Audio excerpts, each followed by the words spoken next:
What's up everybody, I'm Seth Fowler and today I'm reviewing the brand new Adidas Sobakov. Thanks so much for tuning in today. Make sure to hit that subscribe button down below if you haven't yet, but with all that out of the way, let's get into it. Last week, Adidas sent over another mystery package. They've been treating me crazy well. If you guys haven't seen that video, make sure to click the link at the top of the screen. But I'm sure by this point you can figure out that one of the things in the package was the Adidas Sobakov. The Sobakov, or Sobakov, or I don't know how to pronounce it. This shoe is a brand new Adidas silhouette that just recently released for $120. The design of the Sobakov is inspired by modern soccer culture and of course youth counterculture. And just from looking at the shoe, you can definitely get some sort of indoor soccer vibes. I'll be the first one to admit I'm not a huge soccer fan or football fan for everyone outside the United States, but I still appreciate the sport. I love FIFA, the game. But just because I don't understand soccer like most of the people in the world do, it doesn't mean I can't have an appreciation for how good this shoe actually looks. So without further ado, here it is, the Adidas Sobakov.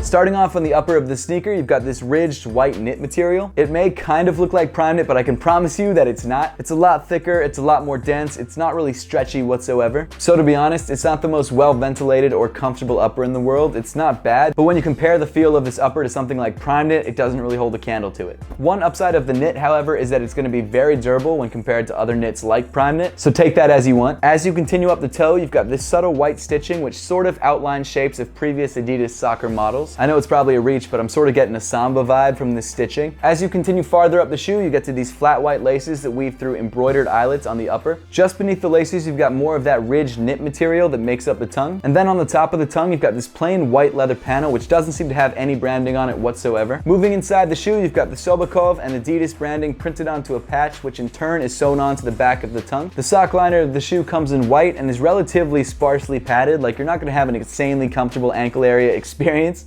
That was a really weird way to describe that, but you know what? I'm not gonna edit it out. I'm keeping it in. The insole of the shoe is covered in a salmon pink faux leather finish, and then debossed into the heel, you've got the Sobakov branding in blue. As for fit, the Adidas Sobakov definitely runs a little bit big. Maybe not big enough to go a whole half size down, but Adidas did send me my true size, and I had a lot of room around the sides of my foot and a little bit of room in the toe. Saying that actually just makes it sound like I should go half size down. But take that with a grain of salt, because I'm definitely a narrow-footed person, so if you're a wide footer, this might fit you great true to size. But as I always suggest, if you have the chance to try on the shoe first before you buy it, make sure to do that to make sure the sizing is right for you. As you continue back on the shoe towards the midfoot, you've got these three sweeping lines that form the Adidas 3 stripes logo. These lines actually wrap all the way around the shoe and help to give it that sort of aggressive, fast look. The three stripes are made up of this white 3M synthetic leather material, so as you'd expect from 3M, it is reflective, so if you hit it with a flash, it's going to give you a nice glow. One thing I actually didn't expect and didn't find until I recorded this review for the first time, this is actually the second time I'm recording it because I screwed up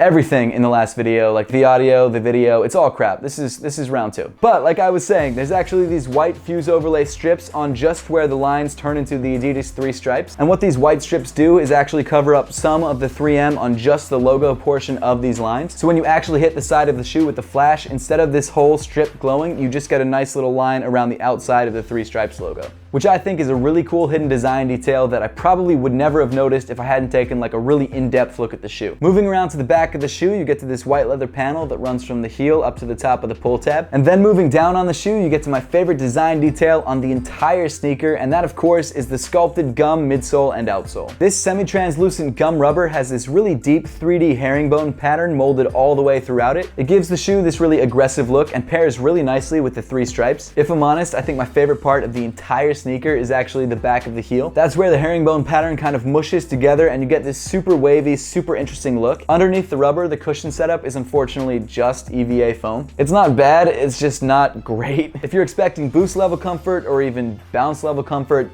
don't, because it's not even close. I don't want to bash it because it's not bad, but let's be honest, if you're watching this video, you probably have some boost shoes or some bounce shoes, and you're probably used to the way that feels, and this just doesn't feel as good. Again, not bad, just not as good. There is one thing that I don't like about this shoe, and that's that it's so heavy. This shoe is about 4 to 5 ounces heavier than an Ultra Boost, and that might not sound like much, but when you're actually holding the two shoes together, or honestly even just holding this one shoe, it feels heavy. It's noticeably heavy. I hate to keep going back on what I'm saying, but at the end of the day, this is just a lifestyle sneaker. Like, you're not gonna be running in this, you're not gonna be doing any sort of performance-driven things in this, so it's not the end of the world. And finally, moving to the bottom of the shoe, you've got more of that gum herringbone rubber. And then on the heel, you've got this flat rectangle with Adidas' logo debossed into it. Overall, the Adidas Sobakov is a great lifestyle sneaker if you like the way it looks. This is definitely not a performance shoe, and with that in mind, I wouldn't buy this shoe unless you really like the way that it looks. And at the $120 retail price point, you're not getting a bad deal. If you're trying to grab a pair of these for yourself, they're available now at adidas.com in 2 different colorways, this white and then a black. That about wraps it up for the video today. I'd love to know your thoughts on the Adidas Sobakov and whether you're planning to grab a pair for yourself, so make sure to leave those comments in the comment section down below. Don't forget to give me a follow on Instagram and on Twitter at @RealSethFowler.